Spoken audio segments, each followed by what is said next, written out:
नमस्कार, news our में आपका स्वागत है। चार बड़ी खबरों में मैं हूं आपके साथ वैशाली। और आज हम सबसे पहले बात करेंगे दिल्ली की, जहां केजरीवाल ने दिल्ली में महिला सम्मान योजना को लेकर अब उसका विवाद थमने का नाम नहीं ले रहा। एलजी सचिवालय ने महिला सम्मान योजना के जांच के आदेश दिए हैं। और वहीं दूसरी खबर में बात करेंगे मोहन यादव सरकार में नए वित्तीय बजट में युवाओं को दिए जाने वाले रोजगार पर फोकस करने वाली है। साथ ही तीसरी खबर में हम बात करेंगे मध्य प्रदेश परिवहन विभाग के पूर्व सिपाही सौरभ शर्मा को लेकर नए नए खुलासे होते जा रहे हैं। शर्मा ने 8 साल की नौकरी में परिवहन विभाग में खूब काली कमाई की है। और चौथी और आखिरी खबर उत्तर प्रदेश के संभल से है, जहां शाही जामा मस्जिद के सामने बन रही पुलिस चौकी का भूमि पूजन आज यानी शनिवार को किया गया और इसका नाम सत्यव्रत पुलिस चौकी रखा गया है। तो आइए शुरू करते हैं चार बड़ी खबरें।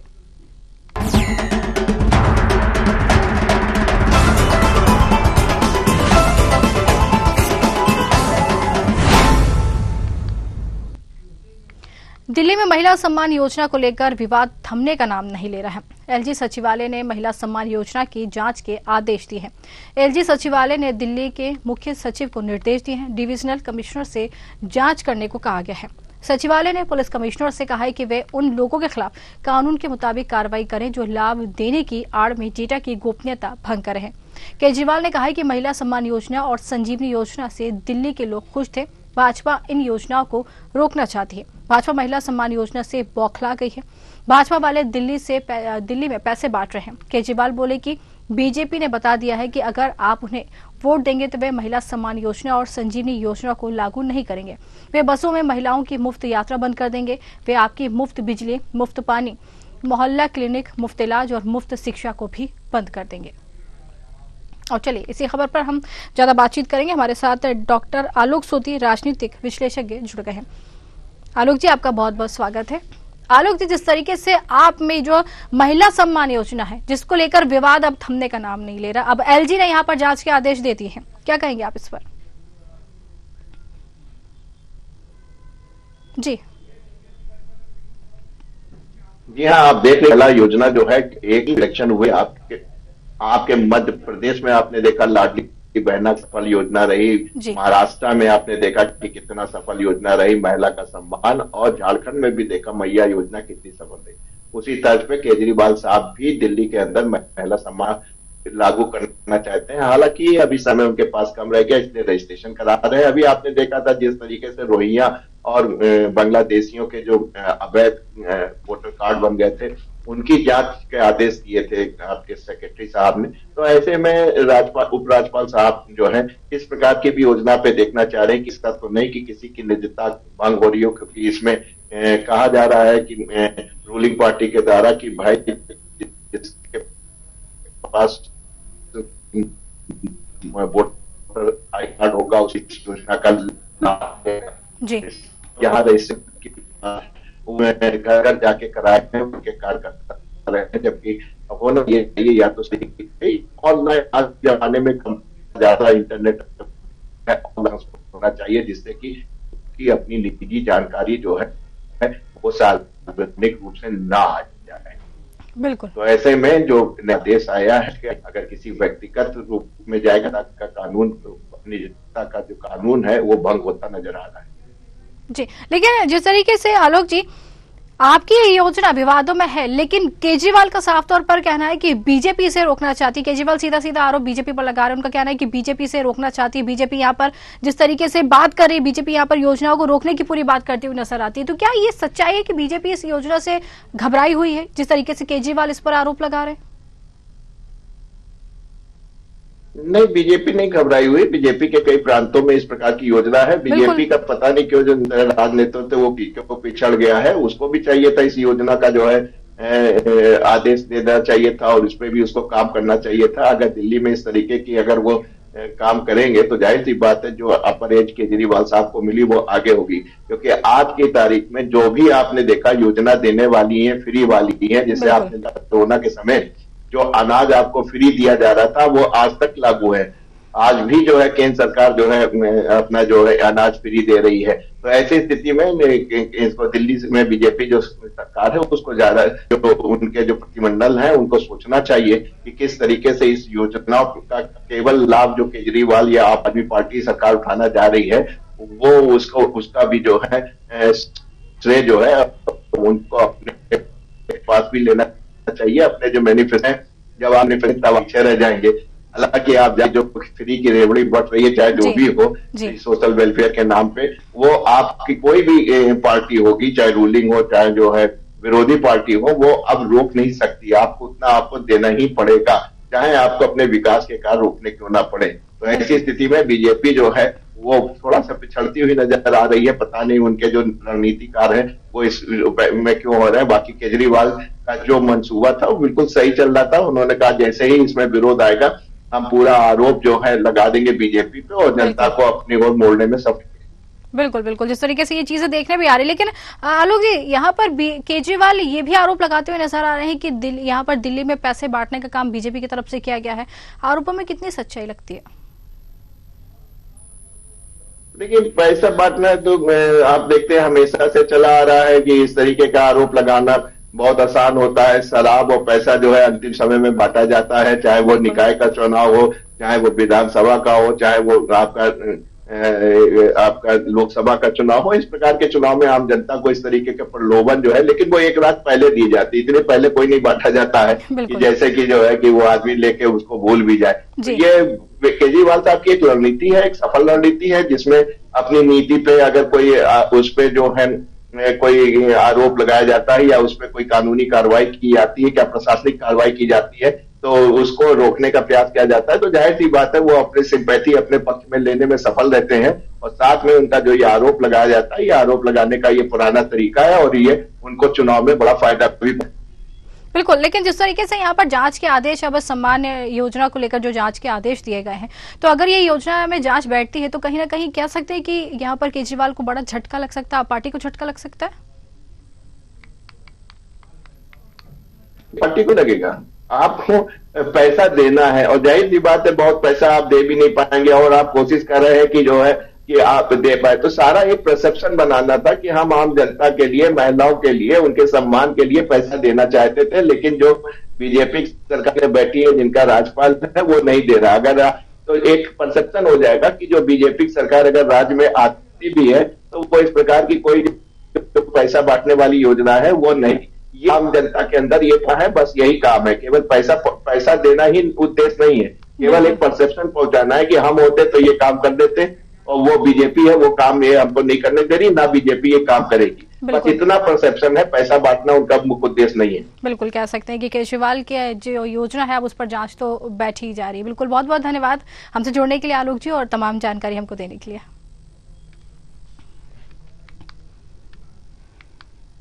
चलिए अब दूसरी खबर की ओर बढ़ेंगे, जहां मोहन यादव सरकार नए वित्तीय बजट में युवाओं को दिए जाने वाले रोजगार पर फोकस करने वाली है। डिप्टी सीएम और वित्त मंत्री के बजट भाषण में ये जानकारी देकर सरकार बेरोजगारी को लेकर होने वाली किरकिरी से बचने की कोशिश करेगी। मुख्यमंत्री डॉक्टर मोहन यादव भी सीधी भर्ती से 1 लाख पदों पर नियुक्ति देने की प्रक्रिया शुरू कराने के बाद हुई मंथन बैठक में कह चुके हैं कि बेरोजगारों के आंकड़ों को लेकर विभाग स्थिति स्पष्ट करे। सीएम साफ कह चुके हैं कि हजारों युवा रोजगार पाने के बाद भी बेरोजगार के रूप में रजिस्टर्ड हैं, इसलिए इस तरह की विसंगतियों को दूर किया जाए। विकास के पायदान पर एमपी को ऊंचाई पर ले जाने और 5 साल में प्रदेश का बजट दोगुना करने की तैयारियों में जुटी सरकार का वर्ष 2025-26 के बजट में गोवंश संरक्षण, धार्मिक और ऐतिहासिक महत्व के स्थलों के विकास और पर्यटन पर भी फोकस होगा। मध्य प्रदेश परिवहन विभाग के पूर्व सिपाही सौरभ शर्मा को लेकर नए नए खुलासे होते जा रहे हैं। शर्मा ने 8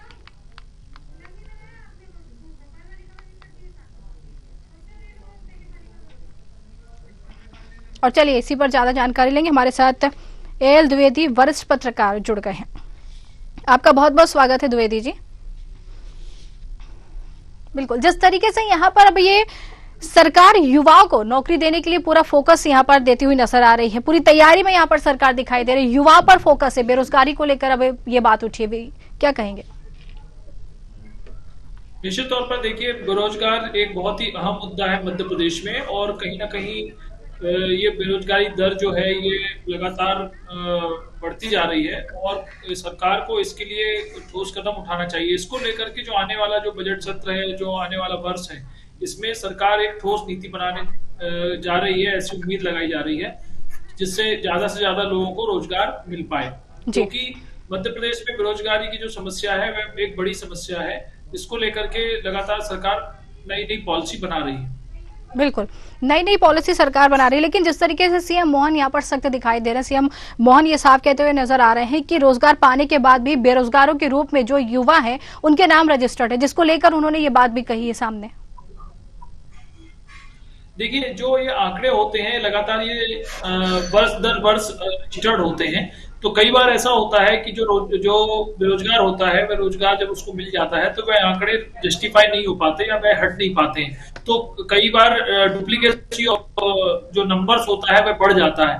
तो इससे ऐसा लगता है कि शायद जो बेरोजगारी दर है वह ज्यादा से ज्यादा है और बेरोजगारियों की संख्या भी ज्यादा है। इसीलिए मुझे ऐसा लगता है कि अगर इस प्रकार की कोई भी पॉलिसी बनती है या अगर बेरोजगारी दर हमें कम करनी है तो हर 3 महीने में इस प्रकार की पॉलिसी का रिव्यू होना चाहिए और जो ये नंबर्स हैं और जो ये आंकड़े हैं इनका एक आकलन होना चाहिए, कितने लोगों को पिछले विगत 3 महीनों में नौकरी मिली है और कितनी बेरोजगारी दर अभी वर्तमान में चल रही है। तो हर 3 महीने में अगर इसका एक आकलन होगा तो आपका बिल्कुल निश्चित तौर पर जो ये आंकड़े हैं इनमें कहीं ना कहीं गिरावट आएगी। बिल्कुल, कह सकता है जिस तरीके से पर्यटन को लेकर भी फोकस किया जा रहा है, साथ ही हेल्थ को लेकर भी पूरे तरीके से फोकस अब रहेगा, तो कह सकते हैं इससे कहीं ना कहीं जिस तरीके से युवाओं का अगर रोजगार बढ़ता है, युवाओं को नौकरी मिलती है, तो कहीं ना कहीं प्रदेश तरक्की की राह में आगे बढ़ेगा। निश्चित तौर पर देखिए, मध्य प्रदेश एक सभी संसाधन से एक परिपूर्ण राज्य है और इसमें विभिन्न प्रकार की संभावनाएं हैं और जिस प्रकार से भी आपने देखा होगा कि इन्वेस्टर समिट प्रदेश के विभिन्न मंडलों संभागों में हुई है, तो सरकार निश्चित तौर पर एक ऐसा फोकस है कि ज्यादा से जहां पर रोजगार के अवसर एकत्रित किए जाएं और ज्यादा से ज्यादा रोजगार के युवाओं को मिले। अगर और ऐतिहासिक दृष्टि से अगर हम देखते हैं तो मध्य प्रदेश में भी अपार संभावनाएं हैं, क्योंकि विभिन्न प्रकार के पर्यटक स्थल है जहां पर ज्यादा से ज्यादा रोजगार के क्षेत्र में रोजगार का निर्माण किया जा सकता है। विभिन्न प्रकार के ऐसे क्षेत्र हैं और ऐतिहासिक दृष्टि से अगर देखे जाए तो ऐतिहासिक भी हमारा बहुत ही सुदृढ़ और बृहद है, जिसे हम कहीं ना कहीं रोजगार के साधन जैसे लोकल अगर डेवलपमेंट ग्रुप्स हम बना लेते हैं, वहां पर धार्मिक पर्यटन को बढ़ावा देने के लिए अगर हम लोकल टूरिस्ट स्पॉट बना देते हैं तो निश्चित तौर पर एक बहुत ही रोजगार के अवसर बढ़ सकते हैं।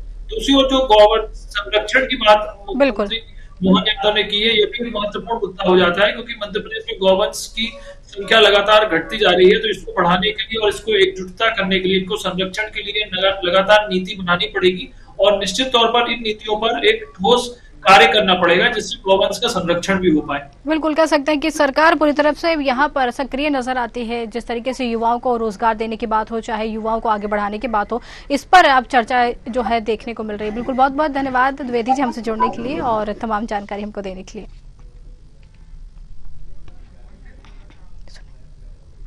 चलिए अब रुक करते तीसरी खबर की ओर, जहां मध्य प्रदेश परिवहन विभाग के पूर्व सिपाही सौरभ शर्मा को लेकर नए नए खुलासे होते जा रहे हैं। शर्मा ने 8 साल की नौकरी में परिवहन विभाग में खूब काली कमाई की है। जांच में यह खुलासा हुआ है कि उसने अपनी मां और पत्नी के नाम से करोड़ों रुपए की संपत्ति खरीदी, जिसमें कई तरह के गिफ्ट भी शामिल हैं।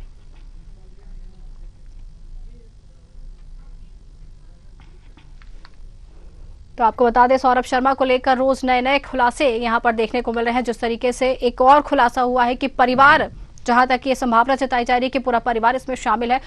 सौरभ शर्मा को लेकर इस तरीके के खुलासे हैं। मां को गिफ्ट में मिले थे 2 प्लॉट, पत्नी के नाम पर जो है कई प्रॉपर्टी यहां पर रजिस्टर्ड पाई गई हैं, जिसको लेकर नए नए खुलासे अब यहां पर सौरभ शर्मा के रूप में सामने आए हैं। अब इसी पर जिस तरीके से विवाद बढ़ता हुआ नजर आ रहा है कि पूरा परिवार क्या इस मामले में लिप्त था, क्या पूरा परिवार इस पूरे मामले को लेकर जानकारी थी पूरे परिवार को। अब ये नए नए खुलासे होंगे तो ये पूरी जानकारी सामने आएगी। पत्नी और बहन के नाम पर भी संपत्ति रजिस्टर्ड पाई गई है, साथ ही मां के नाम पर 2 प्लॉटों की रजिस्ट्री पाई गई है, जिसको लेकर अब पूरा परिवार जांच के घेरे में आ चुका है।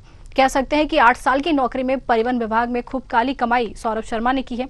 जांच में यह भी खुलासा हुआ है कि उसने अपनी मां और पत्नी के नाम से करोड़ रुपए की संपत्ति खरीदी है, जिसमें कई तरह के गिफ्ट की गई प्रॉपर्टी भी इसमें शामिल है।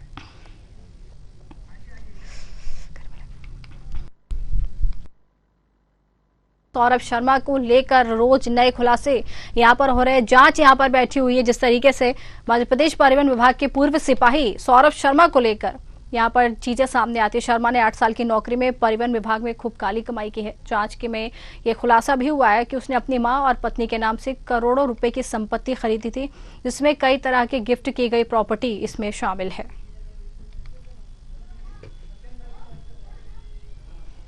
तो आपको बता दें कि सौरभ शर्मा विवादों के घेरे में लगातार है। जिस तरीके से मध्य प्रदेश में करोड़ों की संपत्ति जांच में पाई गई है, सोना और करोड़ों रुपए यहां पर जांच में जो सामने आए, जिसको लेकर अब तरह तरह के इस मामले सामने आ रहे। सौरभ शर्मा को लेकर नए खुलासे रोज सामने आ रहे। इसी पर ज्यादा जानकारी लेंगे, हमारे साथ संवाददाता सत्यम शर्मा भोपाल से जुड़ गए। सत्यम, जिस तरीके से सौरभ शर्मा की अगर हम बात करें तो नए नए खुलासे रोज इनको लेकर हो रहे हैं। प्रॉपर्टी के नाम पर एक खुलासा हुआ और अब एक नया विवाद यहाँ पर सामने आया है कि बहन और उनकी मां के नाम पर भी करोड़ों की प्रॉपर्टी रजिस्टर्ड है।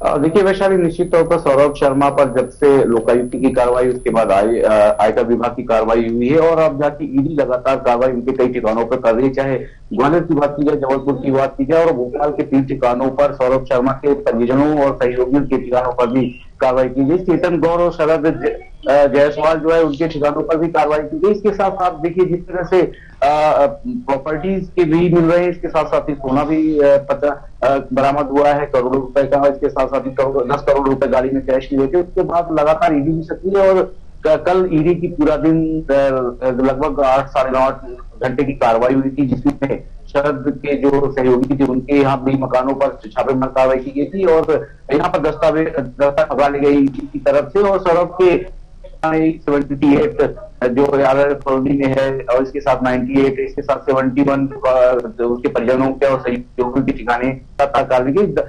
फिलहाल अभी जो क्या निकलकर सामने आई, ये सामने बात नहीं आ पाई है कि ईडी को दस्तावेज में क्या मिले, लेकिन लगातार जो अग्रिम जमानत है तो सौरभ की वो निरस्त कर दी गई है, जो उसके वकील ने लगाई थी कोर्ट में अग्रिम जमानत के लिए याचिका दायर की थी। आपको बता दें सौरभ जो है 15 तारीख को मुंबई के लिए रवाना हुआ था, जो 16 तारीख को ये बाहर चला गया था। उसके बाद ये उनके जो बेटे हैं वो रहते थे और उसकी माँ जो है ग्वालियर से भोपाल आई थी उसी दिन। तो माँ का आज स्टेटमेंट भी सामने आया। उन्होंने साफ तौर पर कहा है कि उनका बेटा निर्दोष है और उनके बेटे को फंसाया जा रहा है। वो कोर्ट के जरिए अपने बेटे को निर्दोष साबित करने की कोशिश करेंगे। फिलहाल अभी पूरा मामला लोकायुक्त आयकर टीम के साथ साथ जो ईडी विभाग की टीम है वो लगातार इस मामले में संज्ञान बनाए हुए है और लगातार इस पर जांच भी की जा रही। करोड़ों रुपए की संपत्ति मिलने के भी खुलासे हुए। हालांकि दान में दी गई संपत्ति का भी बताया जा रहा है, कुछ दान में दी गई संपत्ति है, लेकिन दान में दी गई संपत्ति का कोई ऐसा वो नहीं है कि आप दान नहीं कर सकते या गिफ्ट दे नहीं सकते। लेकिन अगर उसमें कुछ गड़बड़ी हुई होगी तो उस पर भी जांच की जाएगी। लेकिन गिफ्ट देना या लेना कोई बड़ी बात या खराब बात नहीं होती है। तो सौरभ शर्मा को लेकर तमाम जांच एजेंसी एक्टिव है और लगातार जांच भी की जा रही है। और इसके साथ साथ ही जो संपत्ति बरामद हुई, सबसे बड़ा सवाल ये उठता है कि जो कार में कैश मिला था 10 करोड़ रुपए, इसके साथ साथ ही जो सोना बरामद हुआ है, कार किसकी थी, चेतन गौर की थी और उसको प्यारे जो नाम का ड्राइवर था वो चला रहा था। उसके साथ साथ ही क्या कार भी उसी वक्त रवाना हुई थी जब लोकायुक्त की कार्रवाई चल रही थी और मंडोरी में इस कार को बरामद किया गया था, जहां पर बड़ी मात्रा में सोना और कैश जो बरामद हुआ था। इसके बाद ही कान खड़े हुए थे और ईडी की टीम भी अब जो मनी लॉन्ड्रिंग मामले में है लगातार कार्रवाई कर रही है। जब जो भी ठिकाने हैं, चाहे भोपाल में हो, चाहे इंदौर, ग्वालियर, जबलपुर में हो, तमाम जगहों पर ईडी लगातार कार्रवाई करी। सौरभ के सहयोगी जो है, चाहे शरद जायसवाल की बात करें, चेतन गौर के पास कई दस्तावेज मिले हैं और ऐसा माना जा रहा है कि कुछ डॉक्यूमेंट्स ऐसे बरामद हुए हैं जिसके आधार पर ये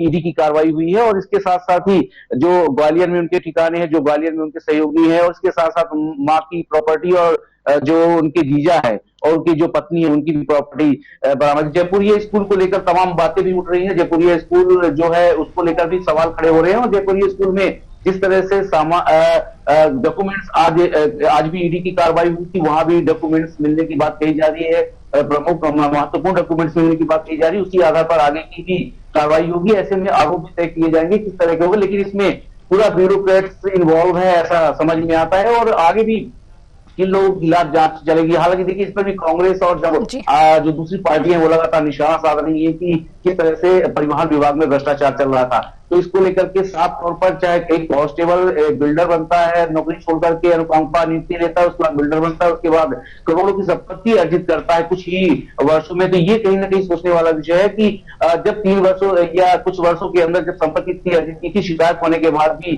जांच एजेंसियों ने कोई कार्रवाई नहीं की, या फिर जांच एजेंसियां कार्रवाई करने में लेट लगी थी जिसके कारण ऐसा हुआ, या कुछ और भी जांच इसमें शामिल होगी? तमाम बातें निकलकर सामने आएंगी जब जांच एजेंसियों के जो दस्तावेज मिले हैं जिस तरह से, उसमें जब खुलासा हो पाएगा।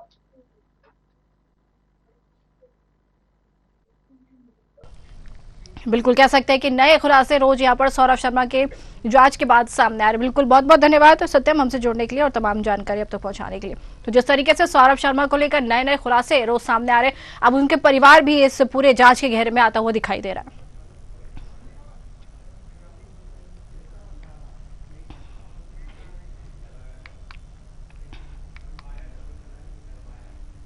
और चलिए अब रुक करते चौथी और आखिरी खबर की तरफ। उत्तर प्रदेश के संभल में शाही जामा मस्जिद के सामने बन रही पुलिस चौकी का भूमि पूजन आज यानी शनिवार को किया गया। इसका नाम सत्यव्रत पुलिस चौकी रखा गया है, जो कि संभल के इतिहास से जुड़ा हुआ है। पुराने समय में इस इलाके को सत्यव्रत नगर कहा जाता था। भूमि पूजन के दौरान आचार्य शोभी शास्त्री ने मंत्रों का पाठ किया और बताया कि किसी भी शुभ कार्य की शुरुआत के लिए भूमि पूजन काफी महत्वपूर्ण होता है।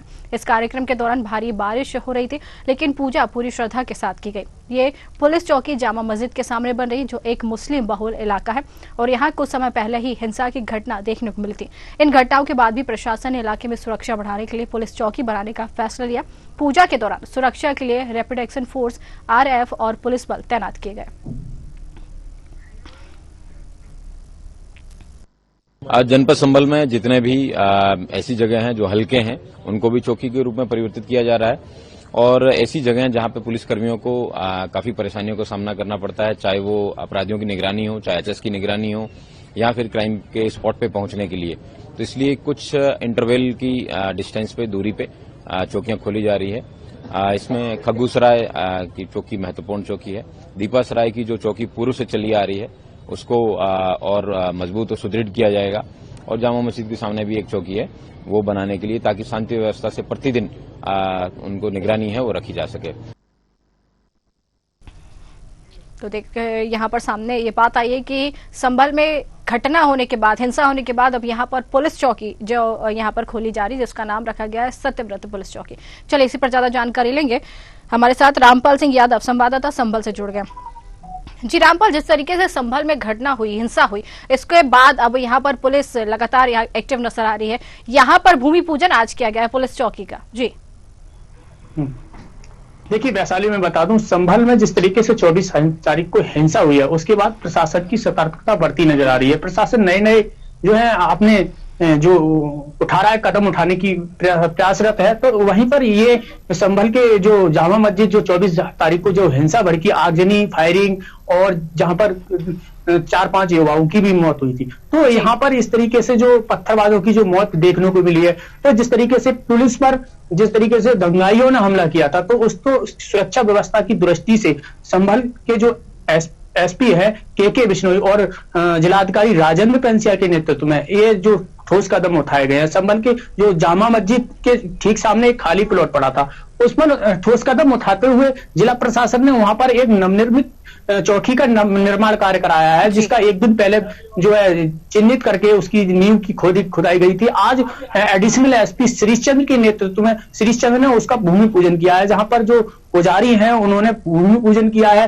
वो वेद मंत्रों के उच्चारण के साथ इसका काफी श्रद्धा के साथ ये जो जमीन का चौकी का भूमि पूजन किया गया है और उसके बाद में नींव रखी गई है। तो कहीं ना कहीं प्रशासन की जो सतर्कता है, और इस चौकी का नाम सत्यव्रत नगर से जाना जाएगा। तो इस तरीके से प्रशासन की जो सतर्कता है, और कहीं ना कहीं जिस तरीके से कोई दंगाई, कोई जिस तरीके से दंगा भड़की थी, इस तरीके की दोबारा ना हो, तो इस तरीके से पुलिस प्रशासन सख्त पहरा और सख्त नजर संभल पर बनाए हुए है। तो अब संभल में जो है प्रशासन और शासन के जो निर्देश हैं, योगी आदित्यनाथ के जो जिस तरीके से निर्देश थे, वो कहीं ना कहीं देखने को मिल रहे हैं। तो इस तरीके से संभल को पर्यटक के रूप में देखा जाएगा। यहाँ पर्यटक आना चालू होंगे। संभल में 68 तीर्थ और 19 कूप हैं और बामनसराय। तो जो पर्यटक के रूप में संभल को देखा जाएगा, यहाँ पर्यटक आने चालू हो चुके हैं। काफी दूर दराज से 40 साल बाद जिस तरीके से एक मंदिर, शिव मंदिर खोला गया है, और जो नए नए एक से एक बढ़कर नए नए जो खुलासे डेली हो रहे हैं। ये संभल वही संभल है जिसको सत्यव्रत के नाम से जाना था, पिंगल के नाम से जाना जाता था, अब संभल में कल की अवतार होगा तो उसकी सतर्कता के देखते हुए बरतते हुए प्रशासन ने ठोस कदम उठाए हैं। यहाँ पुलिस चौकी का नवनिर्माण कराया जा रहा है। जी बिल्कुल कह सकते हैं कि पुलिस चौकी जब यहाँ पर खुलेगी तो कहीं ना कहीं जिस तरीके की इस घटना सामने आई थी इस पर तो यहाँ पर अब लगाम लग चुकी है, लेकिन आने वाले समय के लिए एक अलर्ट यहाँ पर पुलिस की तरफ से जो देखने को मिल रहा है, पुलिस सक्रिय नजर आ रही, तो कहीं ना कहीं एक ऐसा कह सकते हैं कि संभल में पुलिस प्रशासन पूरी तरीके से अलर्ट नजर आ रहा है। बहुत बहुत धन्यवाद रामपाल हमसे जुड़ने के लिए और ये तमाम जानकारी हम तक पहुंचाने के लिए।